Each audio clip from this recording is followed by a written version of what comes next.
یہ روایت جو حضرت علی رضی اللہ تعالیٰ عنہ کے بارے میں ہے کہ انہوں نے اپنی زوجہ محترمہ پیارے کریم آقا علیہ الصلوۃ والسلام کی صاحبزادی سیدہ فاطمہ الزہرا رضی اللہ تعالیٰ عنہ کو غسل دیا،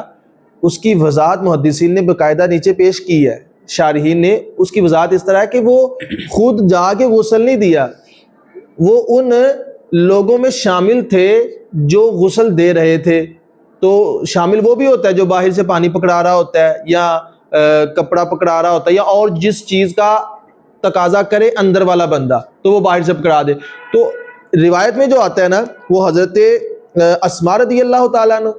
عنہ جو حضرت سیدنا ابوبکر صدیق رضی اللہ تعالیٰ عنہ کی زوجہ محترمہ ہے اور حضور علیہ الصلوۃ والسلام کی دائی بھی ہیں، حضرت سیدہ ام ایمن رضی اللہ تعالیٰ عنہ، ان کا بھی قول ملتا ہے، اور اس کے علاوہ حضرت سیدہ ام رافع رضی اللہ تعالیٰ عنہ،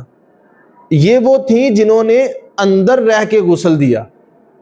اور حضرت سیدنا عبداللہ ابن عباس اور سیدنا علی المرتضیٰ رضی اللہ تعالیٰ عنہما نے جو نام آتا ہے غسل دیا، اس کا مطلب یہ ہے کہ انہوں نے باہر سے ہیلپ کی، نہ کہ اندر جا کے ان کو غسل دیا۔ تو اس لیے شوہر بیوی کو مرنے کے بعد غسل نہیں دے سکتا۔